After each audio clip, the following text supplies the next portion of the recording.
The preservation of and increased access to the 92nd Street Y Humanities Audio Archives is generously funded by the National Endowment for the Humanities. Good evening, and welcome to tonight's About Women lecture. My name is Melissa Golub. I'm the Assistant Director of Tours and Talks for the Center for Adult Life and Learning. Before we begin this evening's program, I'd like to remind you of some upcoming lectures still available. We'll have Senator Albert Gore, Michael York, Charles Grodin on March 29th, Ralph Nader, and Larry King. And now on to our program. Mary Ellen Capek is the Executive Director of the National Council for Research on Women, a 10-year-old coalition of research and policy centers in the United States based in New York City. She is the editor of A Woman's Thesaurus, an index of language used to describe and locate information by and about women, a massive indexing project that coordinated librarians, policymakers, grassroots activists, and scholars to set national standards for terms used in writing, indexing, and research. Published by Harper & Row and cited by Library Journal as one of the best reference books of 1987. Capek's research and publications include work in higher education administration and governance, linguistics, technology and research, and contemporary poetry. She has a PhD in American literature from the University of Wisconsin-Madison and an undergraduate degree from Drew University. She lives in New York City and in Princeton, New Jersey.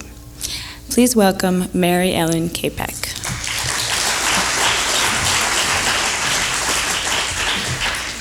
Melissa gets an award for being able to say that whole title of the Thesaurus in one breath. This is a very exciting opportunity to be here tonight. First, test the mic. Can you hear me in the back? Okay? Okay. The Y program staff has carved out clearly a very large topic here for discussion. It's very ambitious. What do the words we use really mean or say about women? And I'm thrilled that so many of you are interested. This is a much larger audience than what I expected. I need to begin a topic like that right up front with a little more humility. And in fact, I'd prefer to be even less ambitious, to share with you some basic definitions of language as I have come to understand them, and to describe several personal experiences that put a lot of what I'm going to say into context. When I stress humility, I'm not putting forth false modesty, because I've got an ego and as much pride as probably most people, if not more. But I have come to feel very strongly, and it's some of what I want to talk about tonight, that much of the mess that Western civilization is in stems from experts, with quotes around them. Experts and expertise run amok, in effect. What I'm trying to do tonight is model a voice in progress, as it were, a kind of ideas in action. The main point I really want to leave you with is the importance of tentativeness, the importance of questioning, the need to lift up words like rocks and look underneath and see what's there. These qualities, ironically, the tentativeness and the questioning especially, at least, are some of the very qualities that are often used to devalue women's speech, particularly with deviant speech, right? It's less than, and it's not valued, and it's certainly not mainstream. My talk tonight really reflects non-mainstream ideas in progress, ideas in action, thoughts on a topic, language that I think a lot about, but lay no claim to expertise. And I really mean that. I hope that by the end of the evening, you'll feel free to challenge me on some of the things I'm going to say, because none of these are fixed, although many are going to sound like they're fueled with anger, which they are. You're with me already? This is great. They really are. One reason I stress tentativeness, however, is that even if I'm angry, I'm curious, and I'm puzzled, and I'm disturbed, and I'm confused. Every day more so than the last. Confusion and continual questioning of what we know and how we know it is essential. It's essential for the health of all structures we live in, whether those structures are language, whether they're structures of family, whether they're structures of organizations. work organizations, voluntary organizations, church organizations, business organizations, structures of political institutions. The key thing here is structure. And here comes some theory of sorts. It's a truism in sociology, at least, that organizations once formed have a tendency to rigidify, really. It's what I call rigor mortis theory. They have a tendency to perpetuate themselves, take on a life of their own, a whole that is greater than the sum of its parts. And I've come to see this life of their own quality as a characteristic of most structures. It's a quality that feels to me like a primitive vestige. It's kind of an instinct left over from an earlier evolutionary stage to which we only get beyond occasionally in fits and starts. The poignancy, to me at least, is that we can dream freedom. We can imagine what it must be like, or what it might be like, to live in a world where institutions and structures more accurately reflect the needs and experiences of everybody that constitutes them. But most of us and most of our structures aren't there yet. And any challenging of the status quo, whether it's in language, in families, or in organizations, is usually met with a lot of resistance, met with digging in of heels. Or worse, it's met with backlash and retribution against those who dare challenge the norms. People do not willingly give up power and privilege, whether it's in public or in private lives. And the retribution comes even without challenges. More women die from violence in the home than they do on the street. The latest numbers we've got are 4,000 women a year are murdered by their domestic partners. In the period we were at war in Vietnam, for example, more women were killed in their homes than soldiers died on the battlefield. And from what we know of the battered women syndrome, violence is not always a response to being challenged. As I'm sure many of you know, compliance, or in some ways even cowering, exacerbates the violence. The New York Times, on November 5th of last year, some of you may have seen the articles in the science section, by a conservative estimate, reported that over 100 million women around the world are missing, victims of nothing more than their sex. Women and girl children who starve and die much more than men and boy children do, or much more common, according to this article. Fetuses that were discovered through amniocentesis to be fetuses, girls, were aborted.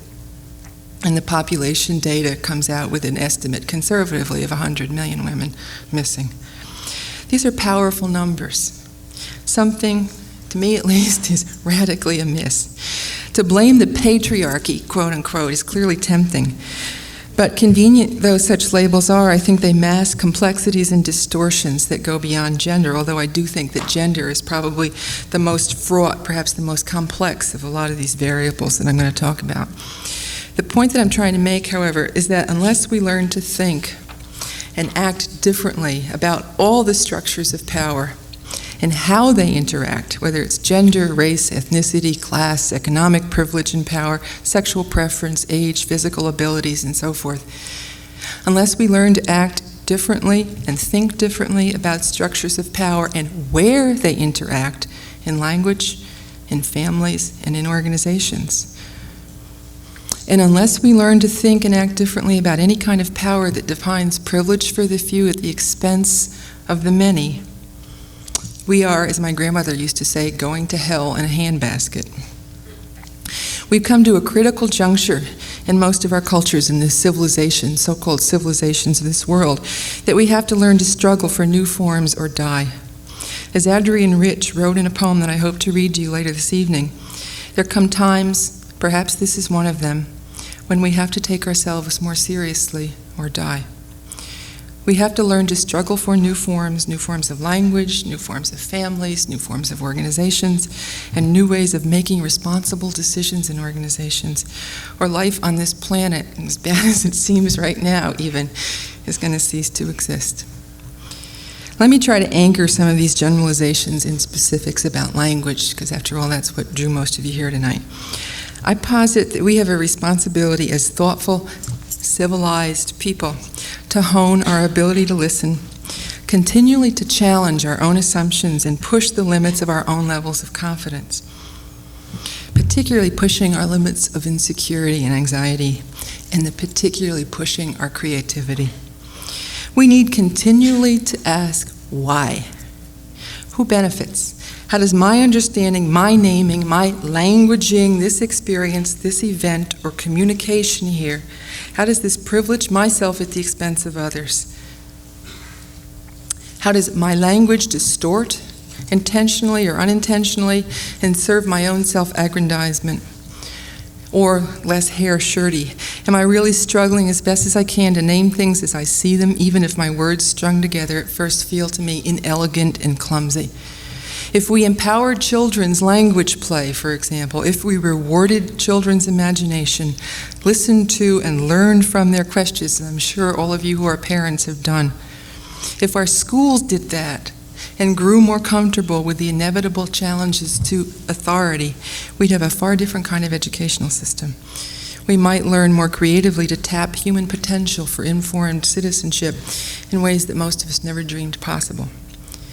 Now, I don't mean by saying that to oversimplify the current debates about the failures of our education systems, but at some level these questions need to be asked. How can we transmit to our children our values, create boundaries and safe spaces for them to explore and push against, yet give over a kind of static, because I said so, authority that ultimately diminishes creativity and empowerment?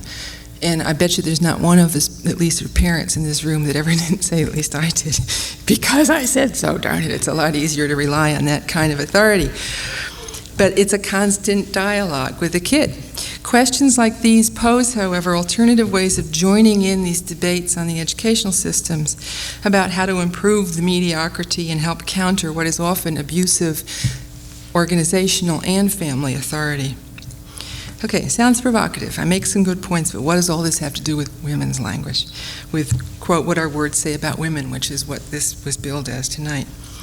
I see issues of women's language, what our words say about women, as inextricably linked to power, to fundamental understandings of both public and private language that is more often used to exert power and false authority over others than it is used as a means of empowering or taking risks to name our own visions of the world. Language, as most of us use it, is in fact a repository of rigid structures. Structures that we inherit, or we help to create if we're lucky. And then we fear to abandon them for new, more awkward constructions or revisioning.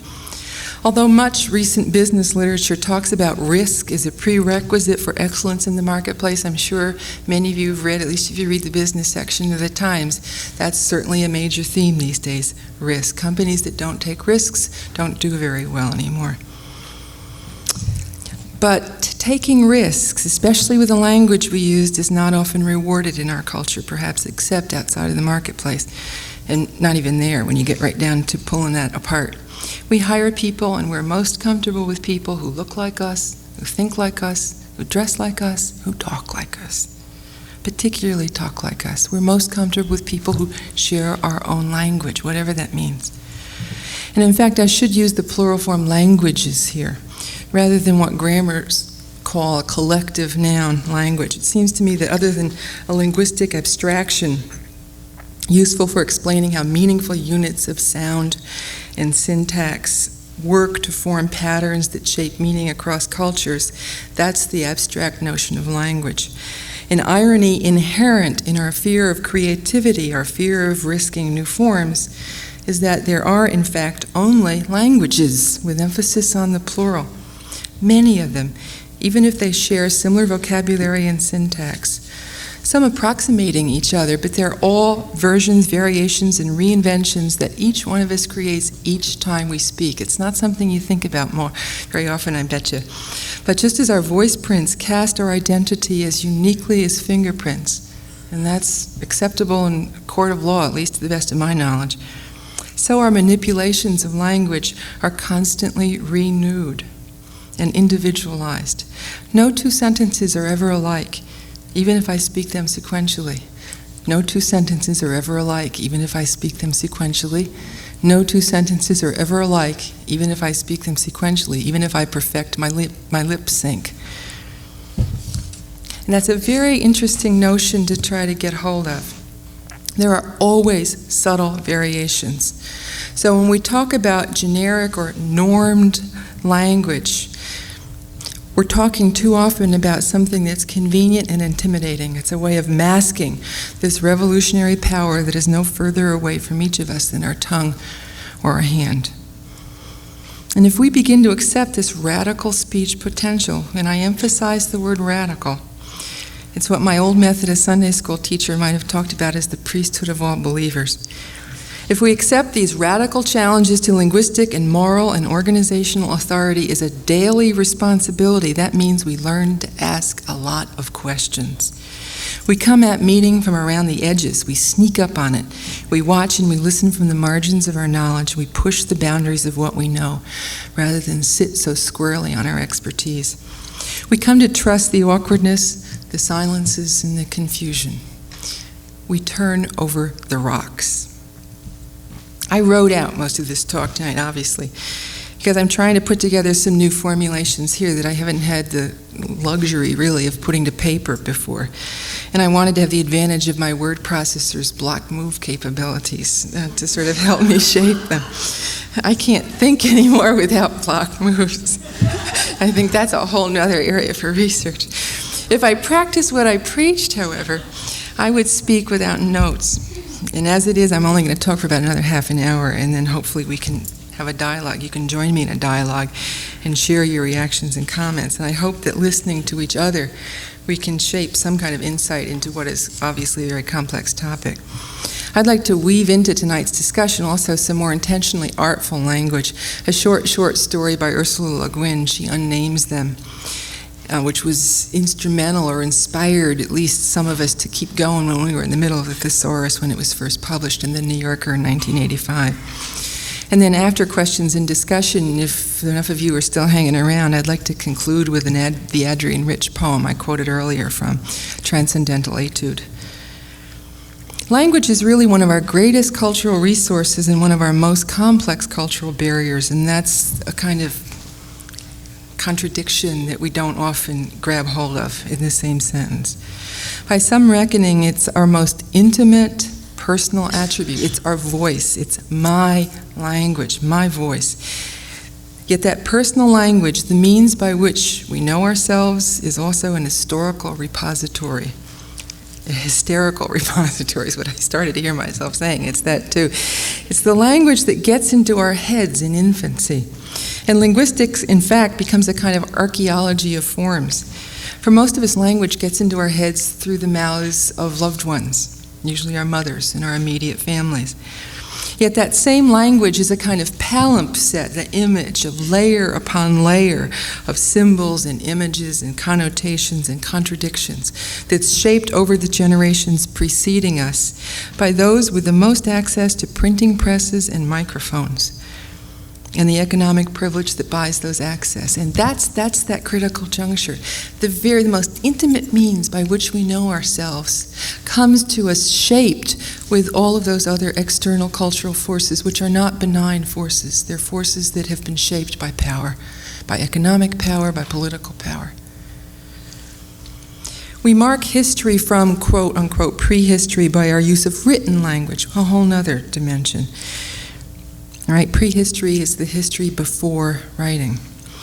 And this is in spite of very powerful oral traditions that transmit history and culture in both quote-unquote civilized and primitive societies. The very labeling of history and prehistory, civilized and primitive, belies very powerful stereotypes, linguistic distortions, and whitewashing in the face of significant evidence to the contrary.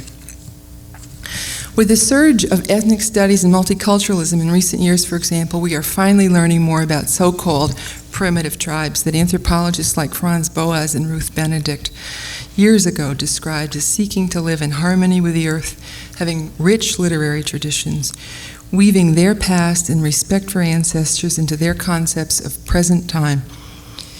I'd like to read you, just very briefly, a passage from the creation myth of the Keres Indians of Laguna Pueblo.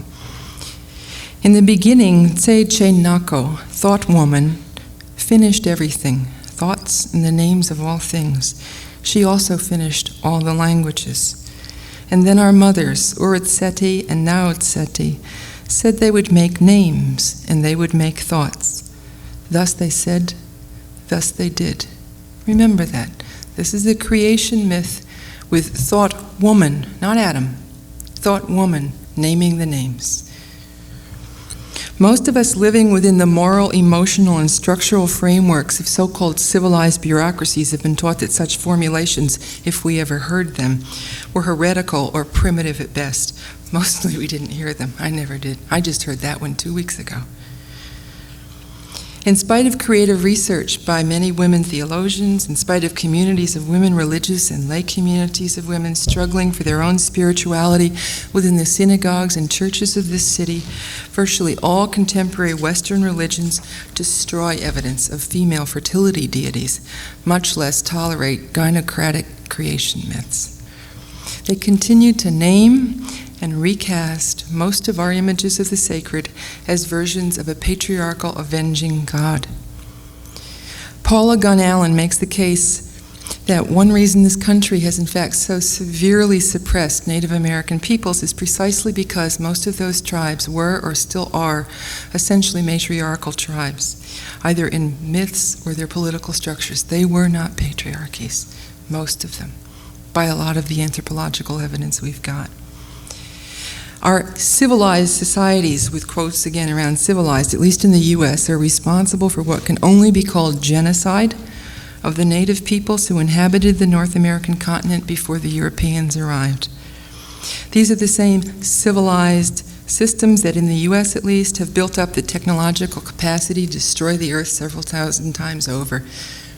Destroy it quickly, fast, with bombs, weapon systems, or slow death by destroying the ozone layer and polluting the water supplies. These are the same civilized systems that ignore and perpetuate cycles of family violence and abuse. The current estimates are that 1 out of 3 women was sexually or physically abused as a girl. In this room, 1 out of 3 of you was odds-on abused as a child. These are the same civilized systems that have one of the highest infant mortality rates in the so-called developed world, that named a liar and pornography fan to the highest court of the land, that are about to destroy a woman's right to the most intimate reaches of her own body, and that refuse to pass legislation that might keep handguns out of the hands of children. Trying to name these realities as I experience them, I choke on labels like primitive and civilized. They evoke considerable cognitive dissonance. Even worse is a language like the Pentagon's that labels murder, termination. And you remember from the Vietnam War, destroys the village to save it? Or from our most recent war, collateral damage, which means the people that got killed when the smart bombs missed. These are called armed services, okay? They're armed forces. Even seemingly benign euphemism like armed services distort at least my version of reality. A more current euphemism, this one coined by economists, is structural adjustment, which for those of you who heard of it know that it's a term describing the World Bank and International Monetary Fund policies that demand restructuring the so-called third world countries' budgets by cutting social and health services, education, subsistence, farming supports, and national infrastructures to produce instead hard currency, quote-unquote hard currency, to produce cash crops like tobacco or lumber that countries can sell abroad to repay loans that they were encouraged to incur. To meet loan payments, many countries are thus forced to diminish, in some cases devastate, their own natural resources. At least by some analyses, these civilized economies are strip mining the third world. Who suffers? Women and children.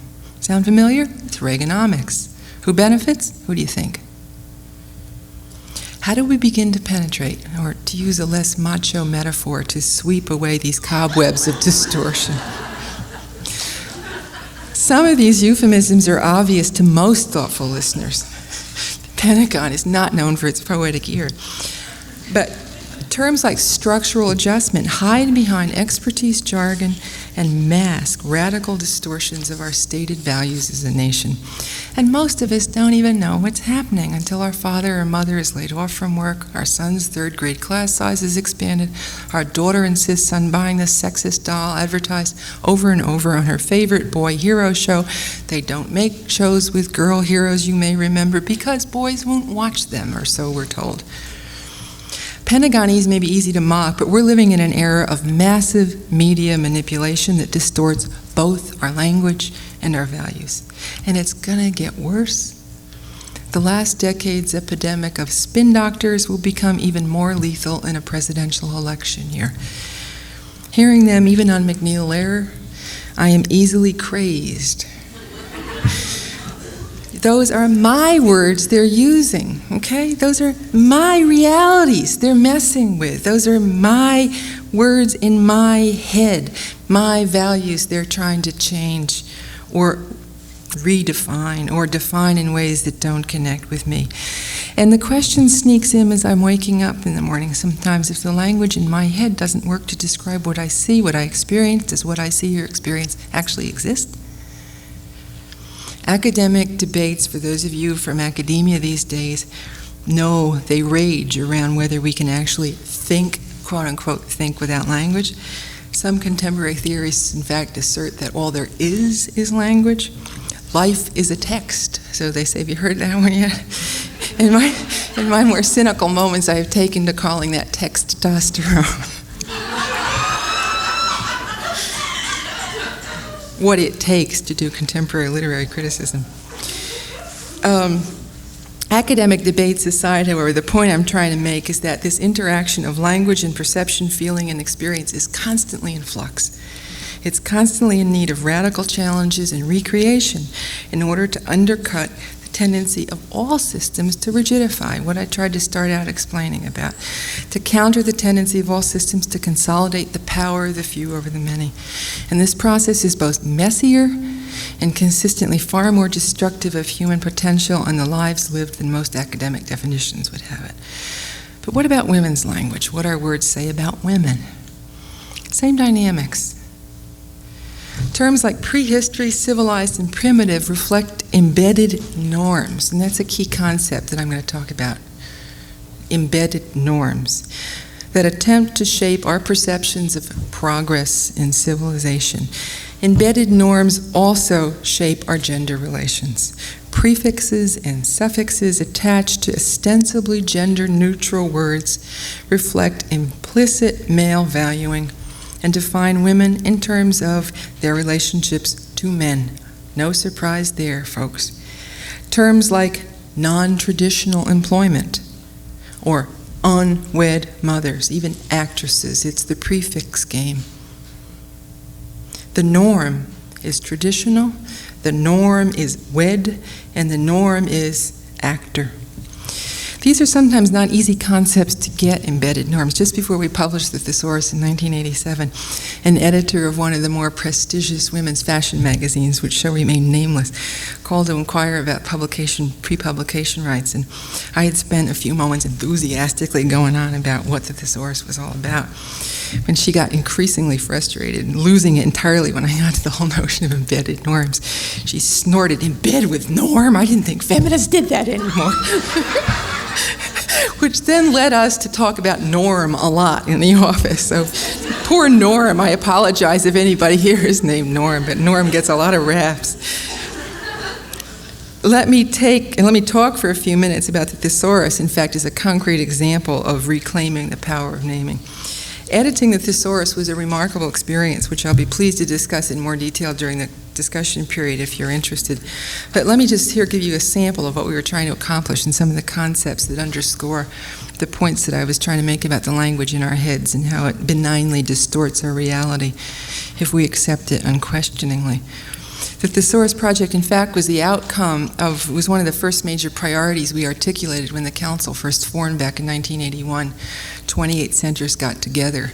And we're now 70 centers, but at the time those 28 said one of the major priorities is how can we get better access to this wealth of research, this incredible upsurge of all sorts of knowledge that had been created in the last decade or two.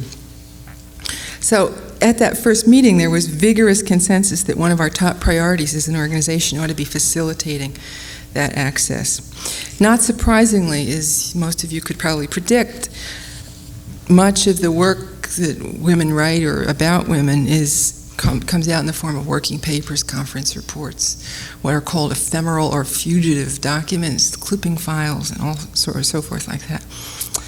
As you're probably aware, even with the recent surge of lists of women's studies lists in the major publishers, much women's writing also gets published in small presses, in the little journals, periodicals, and newsletters that don't get indexed in the traditional indexes where that kind of material is described. So in short, many of the existing resources are real hard to get hold of if you aren't a scholar working on one of the research or resource centers. And even if you are, access to current information is hard. If you do interdisciplinary work, you just can't get at it easily. So recognizing this dearth of access, our long-range vision when we began the Thesaurus was and still is to build an online database that we can make the broadest possible range of information available in basically one-stop shopping. We want to publish it on CD-ROMs. CD-ROMs, for those of you who don't know, is the same technology that does the compact music discs, except when you're talking about data, it's massive. One of those little music discs can hold an encyclopedia of information. So used as an alternative storage media with a computer, it just gives us an incredible, powerful storage medium which can be mailed to third world countries with what is now a relatively inexpensive add-on to a computer instead of the uplifting to the online databases, which is the way a lot of the information is now managed. So information on our fantasy CD-ROM, as we're talking about it, will eventually include everything you ever wanted to know. Institutional policies, laws, information about community activist groups, as well as the more traditional academic resources like works in progress and archival resources and chapters and books and periodical literature and things like that. The Council, in fact, made a start a couple of years ago working with the Schlesinger Library up at Radcliffe and the Research Libraries Network. It's called Research Libraries Information Network, Arlen, out in California. We have online now a work in progress database, about 2,000 entries in that. But as you can imagine, the CD-ROM vision is very expensive, so we're doing it in small steps. In 1982, however, the more we talked about how we wanted to improve access to this rich array of resources, the clearer it became that we had to tackle some kind of language list.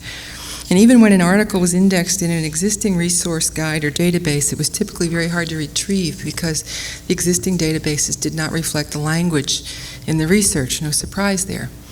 In fact, it's only very recently that online social science databases, for example, have started to use terms like date rape or domestic violence as index terms, in spite of considerable research on the topic that goes back at least 20 years or more. Without this language, as you can well imagine, important information gets lumped under women or is rendered invisible and inaccessible, particularly unavailable to lawyers or policymakers or activists who need quick access to current data to strengthen lawsuits, pending legislation, or organizing efforts. The whole thing around Anita Hill was a classic example. We were on the phone. We got that current research and resource information. On the table outside is a description of the project that we put together in 2.5 weeks after the hearings. But we had to do most of it by phone because the information still was not available. The current research was not accessible through the existing databases, even though there has been a wealth of research. The Lexis stuff, the legal stuff for the most part still is, but nothing else. The more we looked at these concerns, the more obvious it became that an essential first step had to be more systematically compiling a list of the language, the beginnings of a standardized vocabulary or authority list or a thesaurus, essentially a common language. that reflected the complexity and the subtlety of the resources. So working with other women's organizations and librarians groups around the country, National Council for Research on Women identified everybody and their grandmother basically was interested in working on this project. And we developed this task force of thesaurus development, task force on thesaurus development, which was the first stage that I coordinated and then edited. It took us 5 years.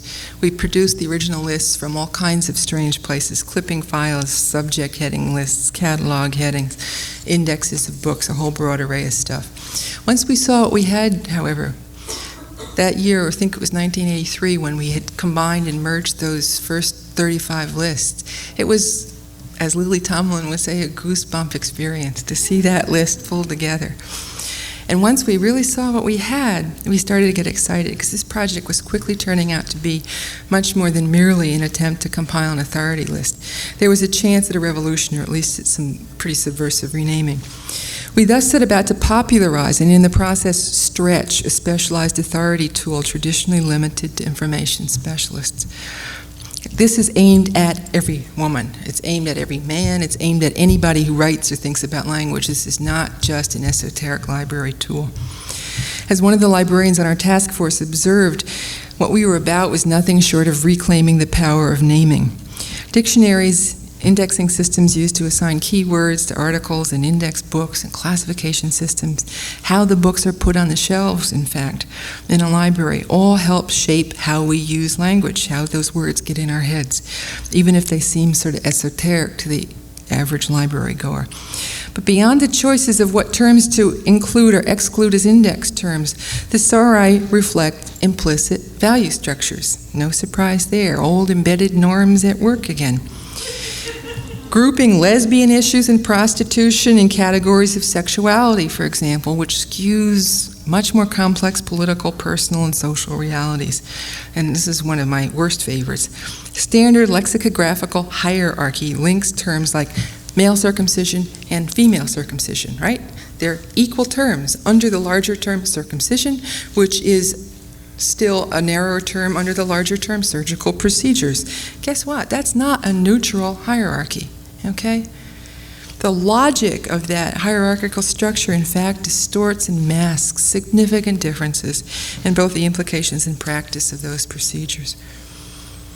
So our aim in building the thesaurus was really to create a process of collaboration and editing that could whack away at these kinds of distortions, as well as document women as linguistically creative speakers and writers who have been systematically excluded or stereotyped in virtually all previous lexicons and classification systems. What theologian Mary Daly calls dictionaries, with emphasis on the dick. So Dick and Norm, like run, spot, run, we've got Dick and Norm. In the process, we hope we opened up avenues of communication to other users in other disciplines. The terms listed under images of women give some flavor of the variety of perceptual manipulations we were trying to highlight. I'm going to just read you some of those. We once did a dramatic reading of this section with 3 of us, but I'm going to see if I can just do it with 1 of me. These are the narrow terms, all right, in the hierarchy under images of women. Alma mater, Amazons, angel in the house, angels, baronesses, beauty queens, bitches, blondes, blue stockings, brides, Brunhilde, castrating females, chattels, cheerleaders, Cinderella, concubines, countesses, courtesans, crones, cunts, dames, debutantes, den mothers, duchesses, earth mother, Eve, fallen women, femme fatale, flirts, geishas, goddesses, harlots, ideal woman, instigators, ladies, historical, ladies, nobility, Lilith, Lolita, Madonna, the old variety, mammies, manipulators, mannequins, mermaids, Mother Earth, Mother Nature, mothers-in-law, nags, nuns, nurturers, odalisques, old maids, princesses, prostitutes, queen for a day, queens, scolds, seductresses, sirens, sisters, Snow White, sphinx, spinsters, statue of liberty, stepmother, strumpet, succubi, superwoman, teases, temptresses, vagina dentata, vampires, vamps, viragos, Virgin Mary, virgins, waifs, widows, witches, woman the gatherer,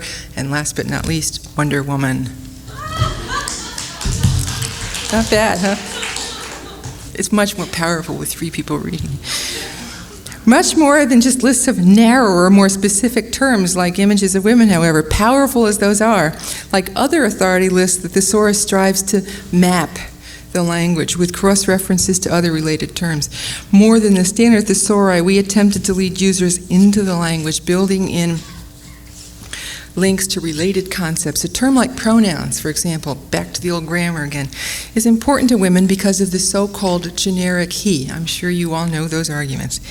Looking up pronouns in the thesaurus, a user will be referred to narrower terms, generic pronouns, and masculine pronouns, and to related terms like false generics, and, with apologies to Freud, pronoun envy. That's one of my favorites. Looking up pronoun envy, the user is referred to, this is not really as dirty much a dirty book as it sounds like. Although I had the reputation in-house with the guys that did all the computer work on this. I was the dirty words lady for 4 years.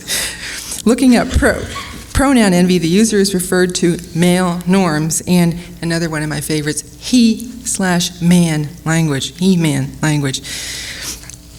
In attempting to map these kinds of interconnections, and these cross-references at times produce some incongruous juxtapositions. Another favorite was the link that listed pregnancy as a related term under communicable diseases.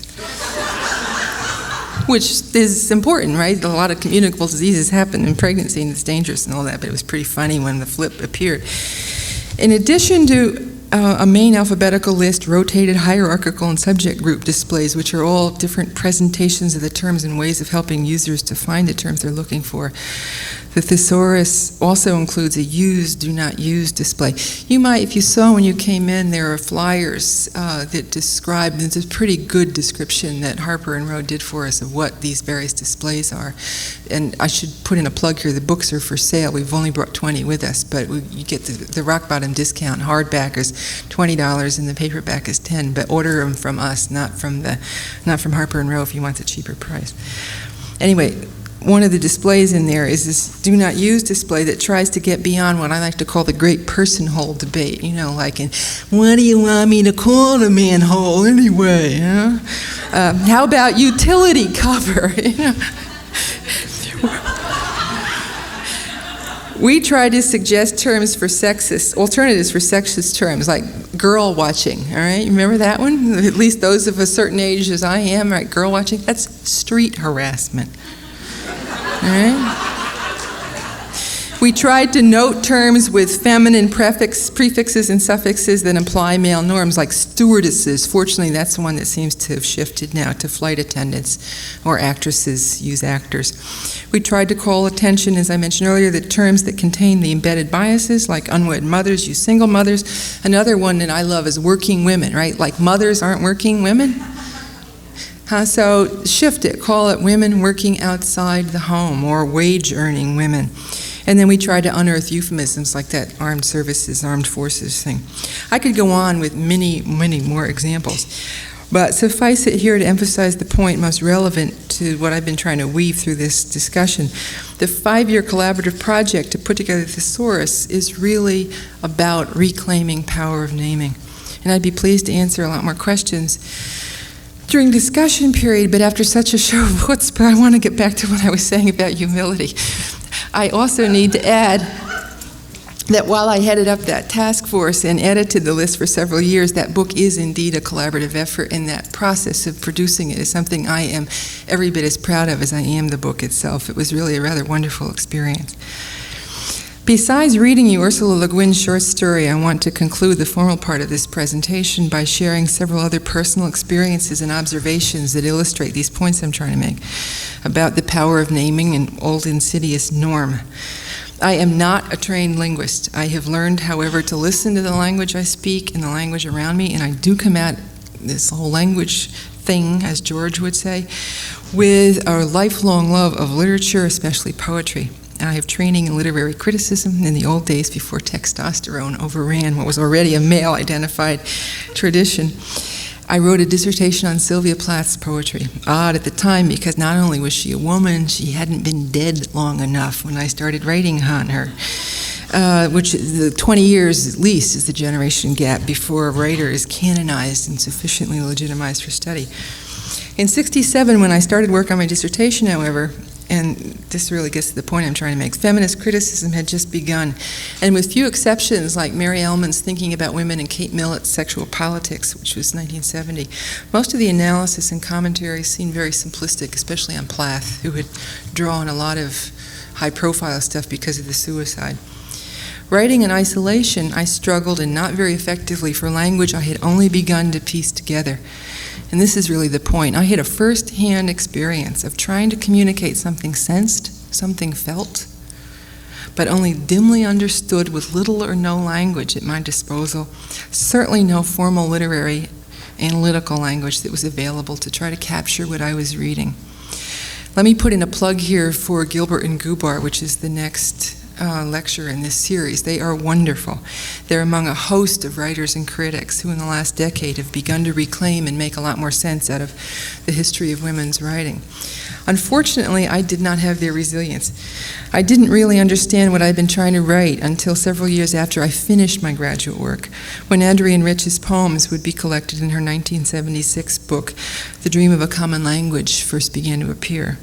I had heard Rich on a Modern Language panel along with Tilly Olson back in 1971 that the Women's Caucus of the Modern Language Association put together, which was the first presentation of a much anthologized essay of Rich's called When We Dead Awaken. But it was not until I read a reprinted version of that essay in '76, along with The Dream of a Common Language poems, that I began to see where I had been trying to go and why alone I had never gotten there. Some of When We Dead Awaken must have sifted into my consciousness at that conference, but I wasn't yet ripe enough to hear it. Before I finished my dissertation, however, I had started teaching at a community college in Newark that had opened right after the 1967 Newark race riots. And for 7 years I taught and was taught by adults, many of them functionally illiterate, Black and Hispanic adults, many of them women, who had in fact high school diplomas. They had failed, quote unquote, failed initial attempts to get through a standard English remedial language course, but they also had very powerful descriptive and narrative language and little or no confidence in using it. Those experiences coming back to back, not having the language for the dissertation and encountering those women with, again, the kind of skitsy experience of the very powerful language that they had, but no confidence in using it. Those two experiences, more than anything else, I think, started me to distrust old brother Norm.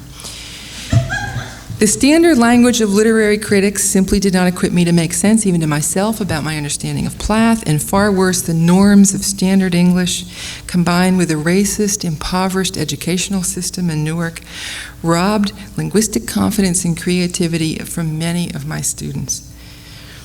In fact, some of us, I should wait to announce this till we actually do it, but we're going to get a t-shirt printed up that says Norm is a white, middle-aged, comfortably moneyed, straight, able-bodied, European-American Christian male. Ursula Guin's short story, She Unnames Them, which, as I mentioned earlier, was published in 1985 in The New Yorker, succinctly captures much of what I'm trying to communicate. What is the power of naming? Who has the right to it, and what happens if we, each of us, lay claim to that right, exercise that power for ourselves? In a wry, and to me at least rather poignant fable, Le Guin describes male pomposity and power over that has arrogated unto itself the power of naming. Like the original spin doctors throwing out a spectacularly circular logic, the guys who wrote Genesis managed to lay claim to a gift given by a God they named Yahweh, who looked and sounded remarkably like themselves. And that power they claimed for themselves is what is supposed to have given the jump start to human civilization. And for the most part, we have accepted that logic. We have not heard about thought woman. We have accepted that logic of Genesis, Christians and Jews, as a fait accompli. We have left that logic unchallenged for centuries. But unchallenged or unnamed, that logic, that stagnant naming power, erects and reinforces barriers to knowing. And worse, it continues to exert a primary force of power over, the power of men over women, the power of humans over animals, the power of people to abuse the earth, the power of profanity over the sacred, all keeping us from each other, keeping us from knowing ourselves, keeping us from knowing each other and from knowing and naming our own experiences, whether they're experiences of nature or experiences of the sacred. In my opinion, we come to that knowledge only through our own struggles to name what we experience. What is the essential, responsible use of language we must all struggle with if we are to be fully present and to support continued life on this planet. And this is the story. It's very short. It's just 3 pages. It's called She Unnames Them.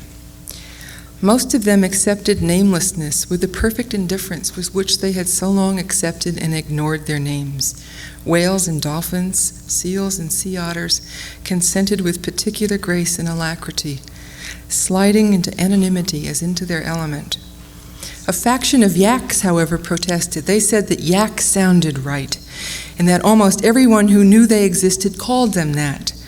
Like the ubiquitous creatures such as rats or fleas who had been called by hundreds or thousands of different names since Babel, the yaks could truly say, they said, that they had a name. They discussed the matter all summer. The councils of the elderly females finally agreed that though the name might be useful to others, it was so redundant from the yak point of view that they never spoke of it themselves, and hence might as well dispense with it. After they presented the argument in this light to their bulls, a full consensus was delayed only by the onset of severe early blizzards. Soon after the beginning of the thaw, their agreement was reached, and the designation yak was returned to the donor. Among the domestic animals, few horses had cared for what anybody had called them since the failure of Dean Swift's attempt to name them from their own vocabulary. Cattle, sheep, swine, asses, mules, and goats, along with chicken, geese, and turkeys, all agreed enthusiastically to give their names back to the people to whom, as they put it, they belonged.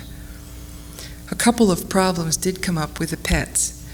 The cats, of course, steadfastly denied ever having any name other than those self-given, unspoken, ineffably personal names, which, as the poet named Eliot said, they spend long hours daily contemplating, though none of the contemplators ever admitted that what they contemplate is in fact their name. And some onlookers have wondered if the object of that meditative gaze might not be, in fact, the perfect or Platonic mouse. In any case, it is a moot point now. It was with the dogs and with some parrots, lovebirds, ravens, and mynas that the trouble arose. These verbally talented individuals insisted that their names were important to them and flatly refused to part with them. But as soon as they understood that the issue was precisely one of individual choice, and that anybody who wanted to be called Rover or Frou-Frou or Polly or even Birdie in the personal sense was perfectly free to do so, not one of them had the least objection to parting with a lowercase, or as regards German creatures, uppercase, generic appellations poodle, parrot, dog, or bird, and all the Linnaean qualifiers that had trailed along behind them for 200 years like tin cans tied to a tail. The insects parted with their names in vast clouds and swarms of ephemeral syllables, buzzing and stinging and humming and flitting and crawling and tunneling away. As for the fish of the sea, their names dispersed from them in silence throughout the oceans like faint, dark blurs of cuttlefish ink, and drifted off on the currents without a trace. None were now left to unname. And yet how close I felt to them when I saw one of them swim or fly or trot or crawl across my way or over my skin or stalk me in the night or go along beside me for a while in the day. They seemed far closer than when their names had stood between myself and them, like a clear barrier, so close that my fear of them and their fear of me became one same fear. And the attraction that many of us felt, the desire to smell one another's smells, feel or rub or caress one another's scales or skin or feathers or fur, taste one another's blood, flesh, keep one another warm, that attraction was now all one with the fear, and the hunter could not be told from the hunted, nor the eater from the food. This was more or less the effect I had been after. It was somewhat more powerful than I had anticipated, but I could not now in all conscience make an exception for myself. I resolutely put anxiety away, went to Adam and said, "You and your father lent me this, gave it to me actually. It's really been useful, but it doesn't exactly fit too well, seem to fit very well lately. But thanks so much, it's really been very useful." It's hard to give back a gift without sounding peevish or ungrateful, and I did not want to leave him with that impression of me. He was not paying much attention as it happened, and said only, "Put it down there, okay, over there?" and went on with what he was doing. One of my reasons for doing what I did was that talk was getting us nowhere. But all the same, I felt a little let down. I had been prepared to defend my decision, and I thought that perhaps when he did notice, he might be upset and want to talk. I put some things away and fiddled around a little, but he continued to do what he was doing and to take no notice of anything else. At last I said, well, goodbye, dear. I hope the garden key turns up." He was fitting parts together and said without looking around, "Okay, fine, dear. When's dinner?" "I'm not sure," I said. "I'm going now with," I hesitated and finally said, "with them, you know," and went on. In fact, I had only just then realized how hard it would have been to explain myself. I could not chatter away as I used to do, taking it all for granted. My words now must be as slow, as new, as single, as tentative as the steps I took going down the path away from the house, between the dark-branched, tall dancers, motionless against the winter shining.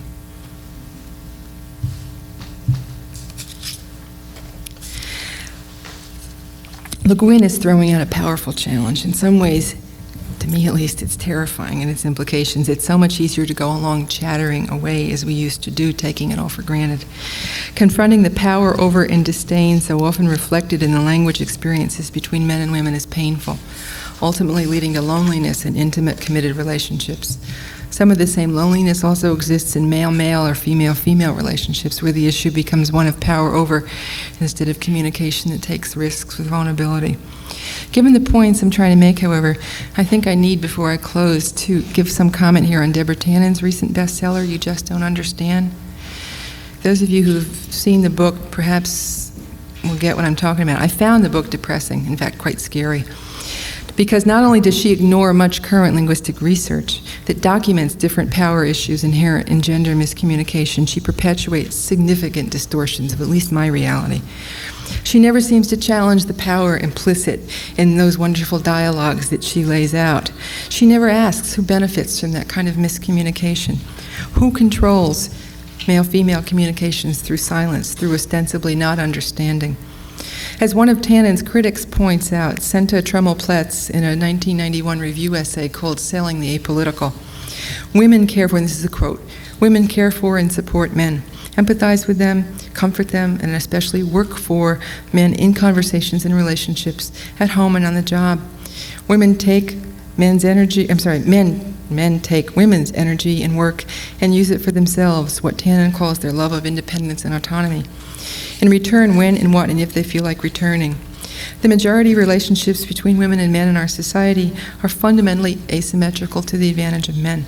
If they were not, we would not need a women's liberation movement, women's commissions, houses for battered women, legislation for equal opportunity, anti-discrimination laws, family therapy, couple therapy, or divorce. We would not even need Tannen's book.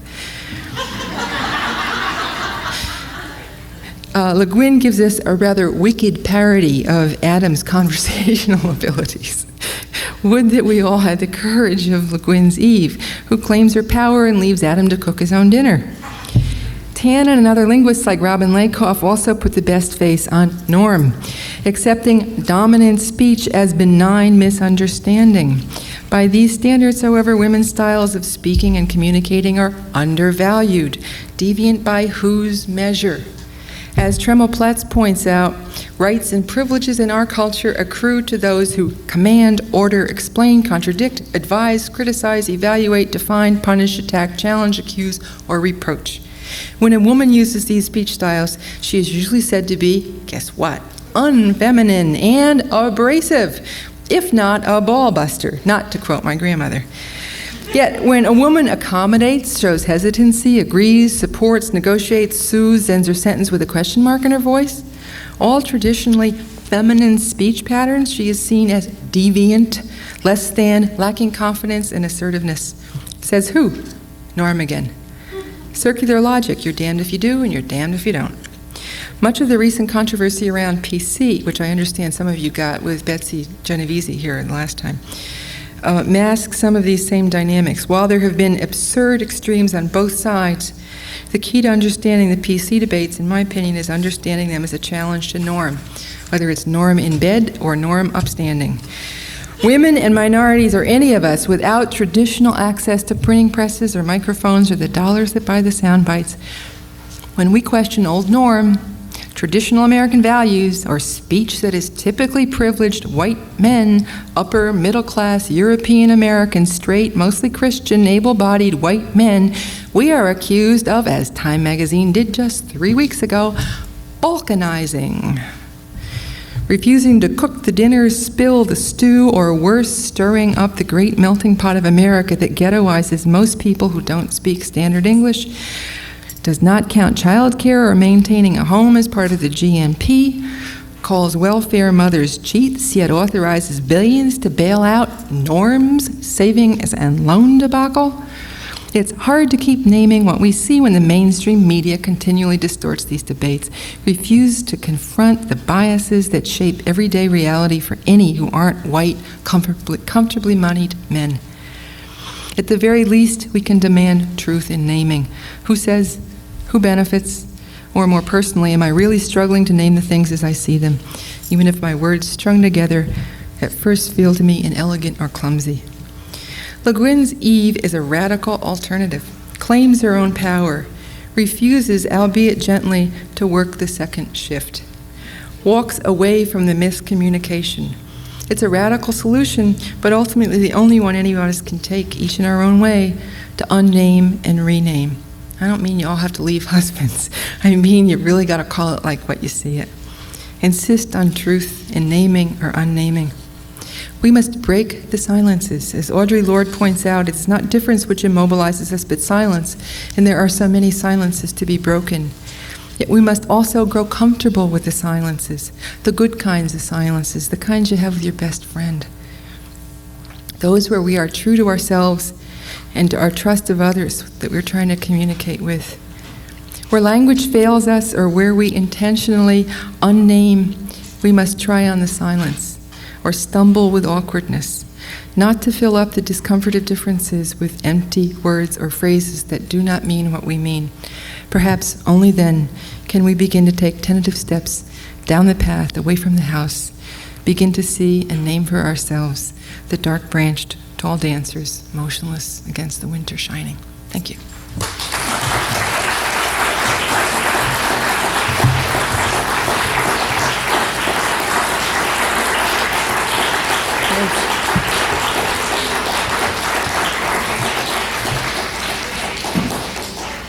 I'll be glad to answer questions, and I hope we can get some discussions, and I hope some people challenge what I said. That was it took longer than what I thought to read it. I'm sorry. Yes? Do you have any new words? No. The person who's best, that's not my skill. The person who's best at doing that is Mary Daly. Have any of you seen some of her, the Webster's Dictionary, her version of Webster's Dictionary? She's really wonderful with that. Mostly what we've done is to try to, we tend to be, in spite of a lot of my emotions on the subject, we've tended, at least in the council, to be pretty conservative, because what we're trying to do is to change the way the mainstream indexes and the mainstream systems do this. And so we've not actually coined new words, we've tried to play around with things like feminization of poverty, which is another one that I think diminishes feminization, and reconstruct it somewhat more awkwardly and say, instead of using feminization of poverty, use women living in poverty or children living in poverty, that kind of thing. Yeah. I have two sort of challenges. Okay. One is, how much do what you put in this thesaurus, how much is it your political correctness, how much is it you guys' decision about what is better, and how much will that change? How extreme is that? it's now, I mean, I remember 5 years ago in college laughing at the idea of her story, and now that's being used. At which point are we going to stop using erect? Use that word in your, you know, and I'm totally open to that. Yeah. But I mean, it's a part of the PC debate, and I'm not trying to be incorrigible. No, it's a good question. I mean, we make no bones. This is not a neutral document, okay? By definition, at least my understanding, no language is neutral. There is no such thing as objectivity. So basically what we're trying to say is wherever you can to pull apart the embedded stuff and to use more neutral terms. And the feminization of poverty is a good one. It's saying, trying to name as neutrally as possible women living in poverty rather than attaching a value to feminization in that kind of a context. So it was hard to convince the editors of Harper and Row in 1987 to call this a work in progress because it's heavy. It weighs almost 5 pounds. But it is a work in progress. I mean, no dictionary is ever finished. I mean, even the Oxford English Dictionary says the same thing. It's constantly changing. You know, we've got a file yay thick. If we had the funding, we'd do another edition of it within the next year because we've got a lot of new additions and changes, and herstory is a good example as the stuff comes in. These things, in my experience, have a lot to do with media. I feel two different ways. I think they have a lot to do with our own comfort level. I felt like a jerk for a while. I was talking about herstory. It seemed so artificial. But as enough people talk about it, it does become more comfortable in our mouths. Ms. was the same thing, okay? That's now absolutely standard in most businesses, Ms. as a form of construction. There is the other piece of it, which is the national media. And as the national media picks up terms, guess what, folks? Ever since Willie Kennedy Smith, we now know what date rape is all about, okay? That as you have the national media using a term like that, it then filters down and it becomes more common and not quite so awkward in usage. Can I just, Yeah. The thing is, because I hear what you were saying about your dissertation, I have the same problem and still do with feeling like that this is not my language. But, and you say, so be awkward, so I'm being awkward, but I don't know if I'm getting any respect if I'm being heard by being awkward. And I know that you're not awkward up there on the stage and that you have your speech written out. Because to be awkward, would you be on the stage? Would you be respected in the academy? Yep. You know, would you be in this power position that you are, you know, able to affect change in the best way? But how much do you have to use men's language? Use a language that's not your own? Act within the structure. You do. I mean, there's no two ways about it. And the person, I think, who's pushing the boundaries on this, I keep coming back to Mary Daly. She's the one really, in my opinion, who's the most radical, who would not do a speech the way I just did it. She's done speeches, and she's wonderful. She's all over the place. But what I was trying to weave was sort of a way through this, and it is men's language, but it isn't, because I have, for the most part, tried to make most of that my own. But I think the point that I was trying to make early on is that it really becomes a question of hearing many voices. It's what I learned from my women in Newark, that in order to...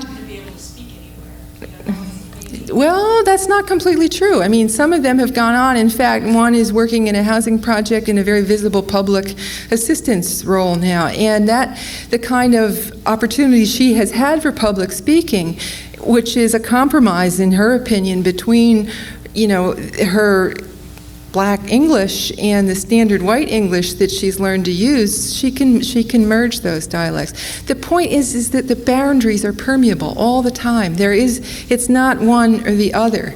And if you want to make change within the existing structures, you have to at least be enough within those structures, in the styles within the structures, to work and to be heard and to sound like it. And in some ways, it's hypocritical. If I were really doing what I feel strongly about doing, I would be, you know, go off contemplating my navel on a mountaintop somewhere, or write, you know, but I'm addicted to a word processor and I love to talk in public. So, you know, and I think the more we can reclaim this space, this is my space, it's me standing up here in clothes that I selected for myself and stood at this podium with a speech I wrote myself after struggling a long time and thinking about it, okay?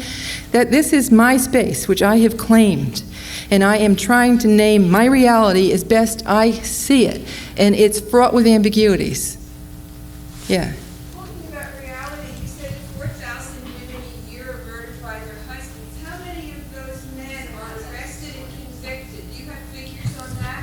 No. It's getting better because of laws. There was, if you saw the New York Times magazine, was 2 weeks ago with the description of the project in Minneapolis. There are some programs that are having a really significant impact on that, and it's getting out. But it's a disease. I mean, and even worse to me is the number of that 1 out of 3 women being abused as children. And I think the numbers are 1 out of 5 boys are abused. This is an epidemic of massive proportions, which the media does not pay much attention to. And that's the kind of cognitive dissonance that makes me crazy. Other comments or questions? Or somebody else up here? No. Yeah. I think another reality that needs to be looked at is how women are perceived when they do speak, no matter what language they use. And there's a very interesting body of research on that. That women and men can say exactly the same thing, and because of stereotypes, the woman is devalued and the man is quoted in the New York Times. And that's, I think, that's a really important part of this research that kind of ties in with your analysis of the language itself. Exactly. No, that's a very important point that needs to be made over and over again. And we don't begin to really acknowledge the effects that has on the glass ceiling. I mean, that's one of the reasons for the glass ceiling, because women simply, even though they would use very similar language, even though, with the Dress for Success bow tie, even with the, talk about sports, you try to buy into the whole thing, and there's no way, you can't win with that. Like women is talking more. That has been dispelled time and time. Men talk more.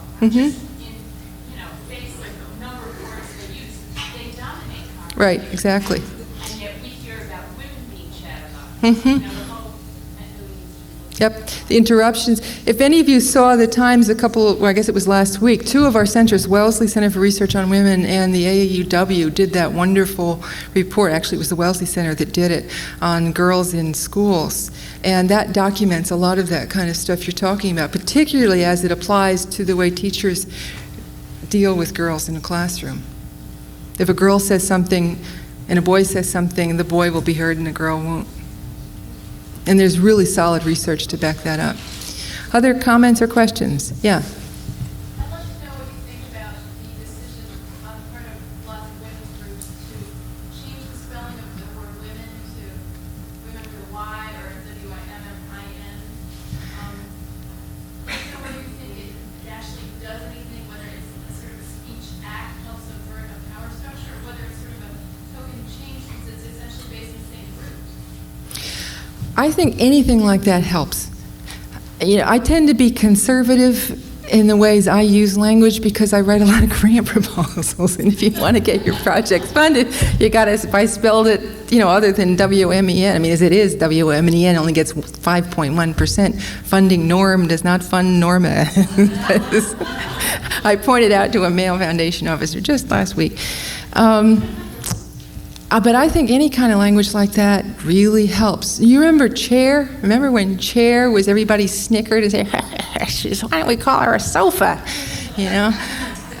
That is now common. It's accepted. People just, falls trippingly off the tongue. These pundits like Sapphire and some of our other friends who write about language and try to conserve miss the most fundamental law of language, or at least as I understand linguistics, which is language is constantly changing. Constantly. It's different now from when I was a teenager, okay? Not by my doing, but because the media picks up language, you get code words, buzzwords, all kinds of forces at work. But most of the point I was trying to make earlier is that most of the forces that force language change, for the most part, are the forces that have access to printing presses and to microphones. And that means soundbite money. And that's the reality of language change in an era where we got the kind of mass communication that we have. It was much, much different 100 years ago. So any push by any women's groups to try to jar with something that's either sound or with written, I just think is great. And the more people do it, the more, because it calls attention to itself. And that's the whole point. This stuff, all too easily, a term like structural adjustment, it falls trippingly off the tongue. It names a much, much, much nastier reality. And to somehow shift and force us to see, to lift up the rock and look underneath, that's to me the real essential act there. So, the more creative, the better. And the more access to mainstream presses that will start pushing some things like that. Other comments or questions? Yeah. A phrase I heard recently in response to something you said earlier, which I thought might work, or I found it useful, was povertization of women. Mm-hmm. Yeah, povertization of women. Yep, pauperization of women is there's another one that someone came up with. The sky's the limit. I mean, I think that's really the point I want to leave you with, is just the incredible responsibility there to continually poke at that. And I think one of the things that we're seeing happen, one of my favorite reporters in the New York Times is Maureen Dowd. And her fine-tuned ear to language is you've got women reporters, or Nina Totenberg for NPR. You've got women reporters who really get it and who themselves are struggling to work within a very conservative media structure, but are also committed to trying to make some changes within all of that. We're going to be able to see some differences there. Did you see her parody of George? I think it was this last weekend or within the last week. She did a wonderful takeoff on analyzing our President Bush's language, explaining his thing, as it were. Other comments? Yeah. Do you think the term feminism has jarred or has offended? Has jarred or has offended? It's a hard call. I mean, I work in an all-women's organization. I have done so for 10 years. So it's hard for me to get a take on it from outside. I mean, we use it all the time. Feminism is alive and well in the younger generation. Tonight, 2 of our young women who work in the office didn't come to this because they're organizing a young women's network of at least 40 other young women feminist interns in the city. So in spite of the fact, the post-feminist generation and all that you hear, I think it's very much alive and well. The point is, the reality that I was trying to get at with some of the facts that we've now got, then when you line them up together, 100 million women missing. From the front page of the science section of the New York Times, 4,000 women killed in their homes every year. The percentage of funding in the top 500 foundations that goes to women is under 5% now, actually. Women still earn 69 cents on the dollar. 1 out of 3 women abused as girls. When you add all that up, feminism seems pretty tame. I mean, this is an epidemic of massive proportions, and we don't have the language to name that anymore.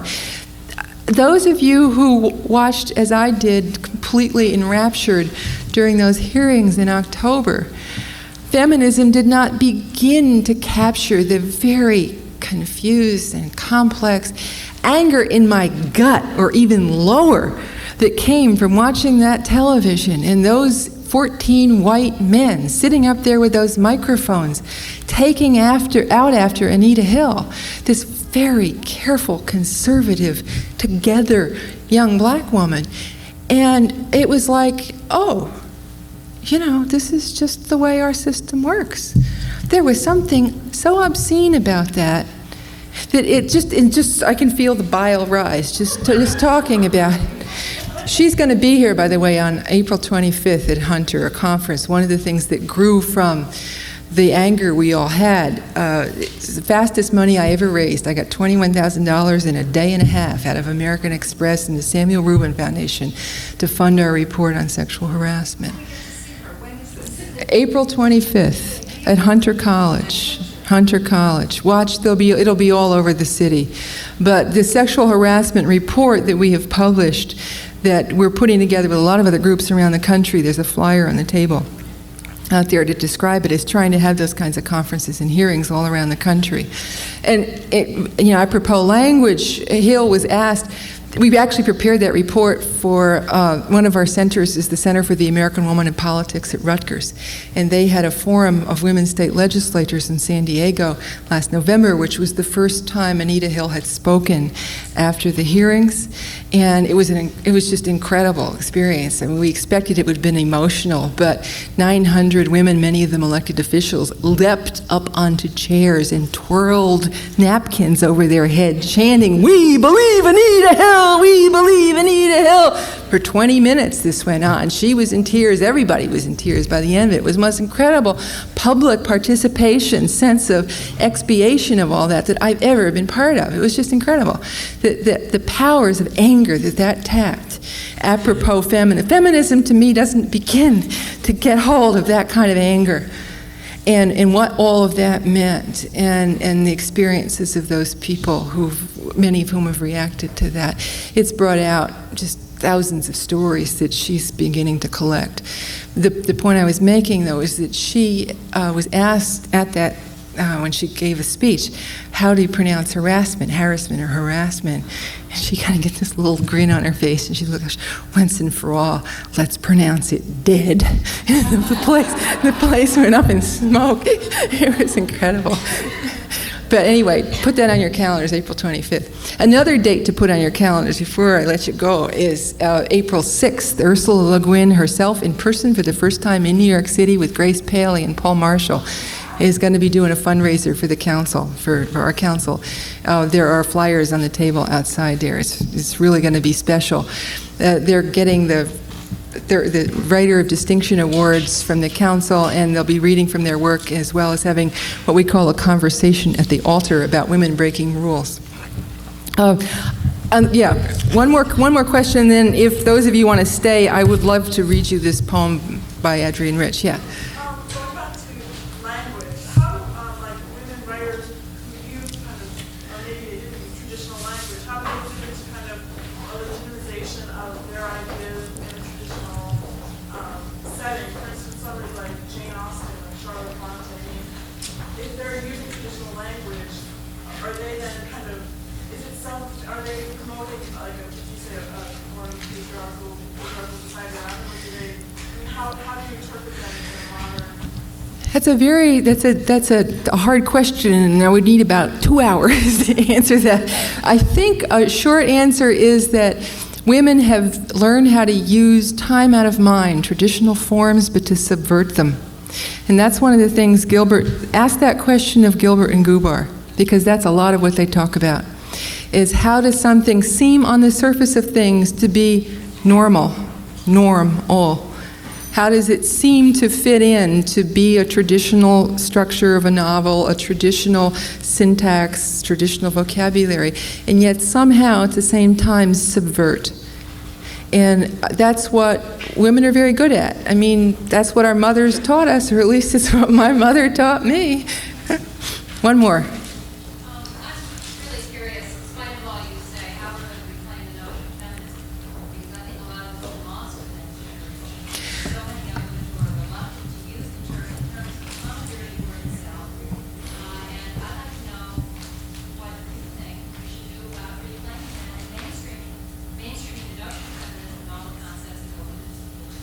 I think you're raising two different issues for me. One is, I don't agree that feminism is a dirty word. We hear that. The media would have us think that. But I think there's...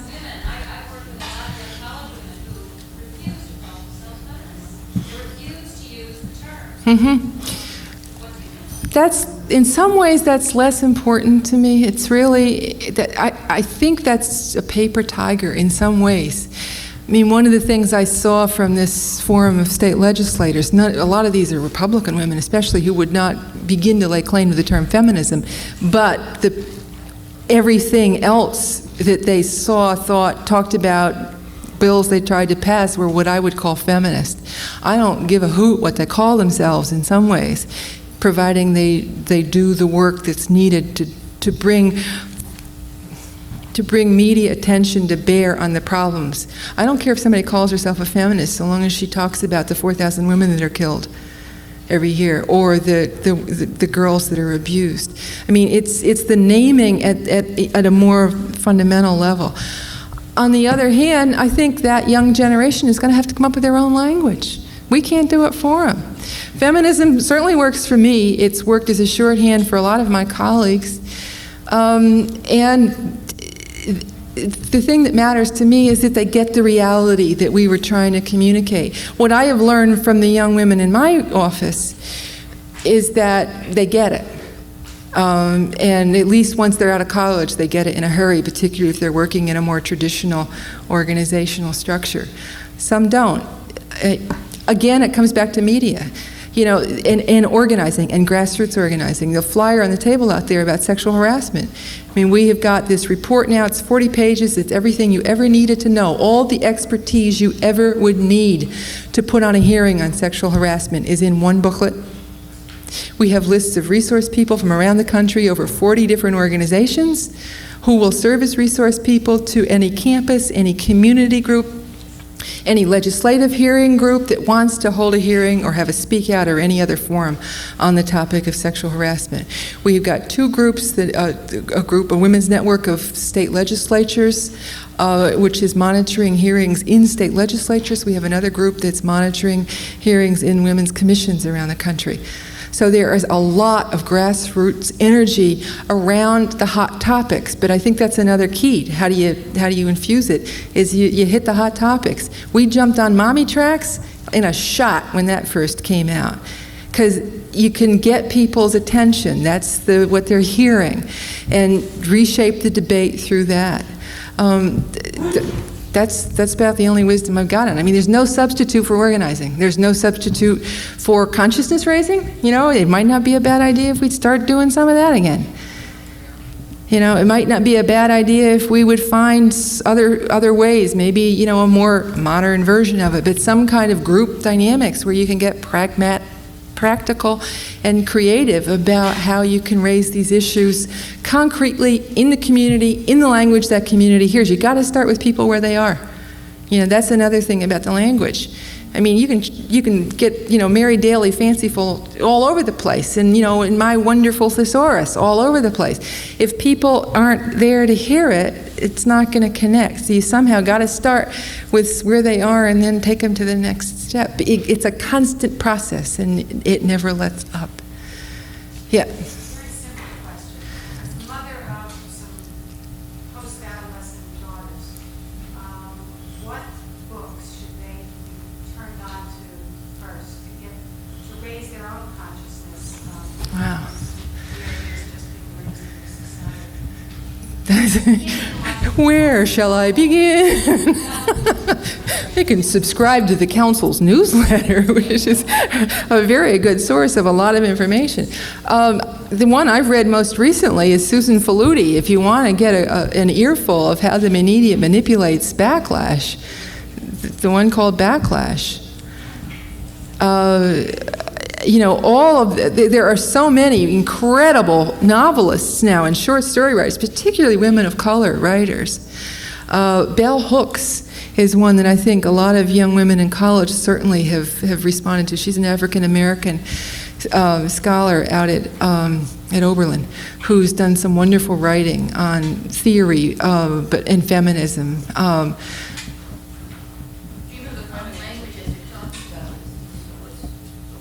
Yeah, the Adrienne Rich's book, which I will read in just a minute if you want it. Yeah, one more. Uh-huh. Voices that are not just women, but tend to be mostly Native American and mostly women. First of all, it has just so much to do with naming and discoveries of self within words that took away self or defined self. And it's beautiful. It's poetry, short stories, and short thing. But The Feminist Press has a wonderful list of all kinds of good titles. To put in a plug for our fundraiser, Paul Marshall, who's an African-American writer who does incredible things. The Caribbean, she goes back and forth between Caribbean family structures in New York. Brown Girl Brownstones, which she wrote back in the 50s, is just an incredible book. All right, let me just wrap this up, and I'll be glad to stay for a few more minutes if any of you want to talk some more, but just to end this on a more poetic note. This is called Transcendental Etude. This August evening, I've been driving over back roads fringed with Queen Anne's lace, my car startling young deer in meadows. One gave a hoarse intake of her breath, and all 4 fawns sprang after her into the dark maples. 3 months from today, there'll be fair game for the hit-and-run hunters, glorying in a weekend's destructive power. Triggers fingered by drunken gunmen, sometimes so inept as to leave the shattered animal stunned in her blood. But this evening, deep in summer, the deer are still alive and free, nibbling apples from early laden boughs, so weighted, so englobed, with already yellowing fruit they seem eternal, Hesperidian, in the clear-tuned, cricket-throbbing air. Later I stood in the dooryard, my nerves singing the immense fragility of all this sweetness, this green world already sentimentalized, photographed, advertised to death. Yet it persists, stubbornly beyond the fake Vermont of antique barn boards glazed into discotheques, artificial snow, the sick Vermont of children conceived in apathy, grown to winters of rot-gut violence. Poverty gnashing its teeth like a blind cat at their lives. Still, it persists. Turning off onto a dirt road from the raw cuts bulldozed through a quiet village for the tourist run to Canada, I've sat on a stone fence above a great, soft, sloping field of musing heifers, a farmstead, slanting its plains calmly in the calm light. A dead elm raising bleached arms above a green so dense with life, minute, momentary life, slugs, moles, pheasants, gnats, spiders, moths, hummingbirds, groundhogs, butterflies. A lifetime is too narrow to understand it all, beginning with the huge rock shelves that underlie all that life. No one ever told us we had to study our lives.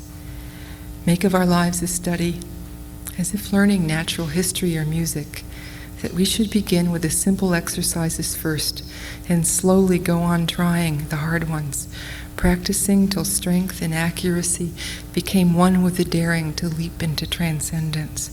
Take the chance of breaking down in the wild arpeggio or faulting the full sentence of the fugue. And in fact, we can't live like that. We take on everything at once before we've even begun to read or mark time. We're forced to begin in the midst of the hardest movement, the one already sounding as we are born. At most, we're allowed a few months of simply listening to the simple line of a woman's voice singing a child against her heart. Everything else is too soon, too sudden, the wrenching apart, that woman's heartbeat heard ever after from a distance. The loss of that ground note echoing whenever we are happy or in despair. Everything else seems beyond us. We aren't ready for it. Nothing that was said is true for us, caught naked in the argument, the counterpoint, trying to sight read what our fingers can't keep up with, learn by heart what we can't even read. And yet it is this we were born to. We aren't virtuosi or child prodigies. There are no prodigies in this realm. Only a half-blind, stubborn cleaving to the timbre, the tones of what we are, even when all the texts describe it differently. We're not performers like Liszt, competing against the world for speed and brilliance. The 79-year-old pianist said when I asked her, what makes a virtuoso? Competitiveness. The longer I live, the more I mistrust theatricality, the false glamour cast by performance. The more I know it's poverty besides the truths we are salvaging from the splitting open of our lives. The woman who sits watching, listening, eyes moving in the darkness, is rehearsing in her body hearing out in her blood a score touched off in her perhaps by some words, a few chords from the stage, a tale only she can tell. But there come times, and perhaps this is one of them, when we have to take ourselves more seriously or die, when we have to pull back from the incantations, rhythms we've moved to thoughtlessly, and disenthrall ourselves, bestow ourselves to silence or a deeper listening, cleansed of oratory, formulas, choruses, laments, static, crowding the wires.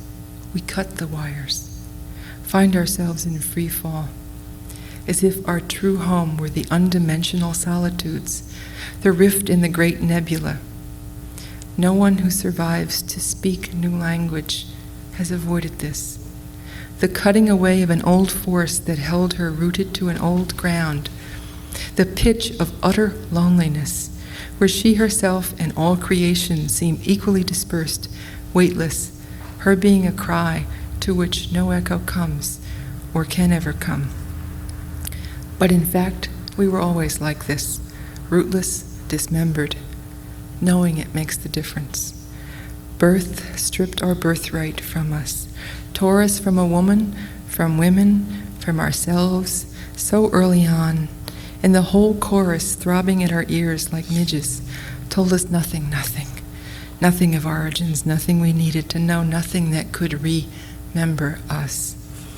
Only that it is unnatural, this homesickness for a woman, for ourselves, for that acute joy at the shadow, her head and arms cast on a wall, her heavy or slender thighs on which we lay, flesh against flesh, eyes steady on the face of love, smell of her milk, her sweat, terror of her disappearance, all fused in this hunger for the element they have called most dangerous. To be lifted, breath taken on her breast, to rock within her even if beaten back, stranded again, to apprehend in a sudden, brine-clear thought, trembling like the tiny, orbed, endangered egg sac of a new world. This is what she was to me, and this is how I can love myself, as only a woman can love me. Homesick for myself, for her. As, after the heat wave breaks, the clear tones of the world manifest, cloud, bough, wall, insect, the very soul of light. Homesick as the fluted vault of desire articulates itself. I am the lover and the loved, home and wanderer, she who splits firewood and she who knocks, a stranger in the storm. Two women, eye to eye, measuring each other's spirit, each other's limitless desire, a whole new poetry beginning here. Vision begins to happen in such a life as if a woman quietly walked away from the argument and jargon in a room, and sitting down in the kitchen began turning in her lap bits of yarn, calico and velvet scraps, laying them out absently on the scrubbed boards in the lamplight, with small rainbow-colored shells sent in cotton wool from somewhere far away, and skeins of milkweed from the nearest meadow, original domestic silk, the finest findings, and the dark blue petal of the petunia, and the dry dark brown lace of seaweed, not forgotten either the shed silver whisker of the cat, the spiral of paper wasp nest curling beside the finch's yellow feather. Such a composition has nothing to do with eternity, the striving for greatness, brilliance, only with the musing of a mind, one with her body, experienced fingers quietly pushing, dark against bright, silk against roughness, pulling the tenets of a life together with no mere will to mastery, only care for the many-lived, unending forms in which she finds herself, becoming now the sherd of broken glass slicing light in a corner, dangerous to flesh, now the plentiful soft leaf that wrapped round the throbbing finger soothes the wound, and now the stone foundation, rock shelf further, forming underneath everything that grows. Thank you.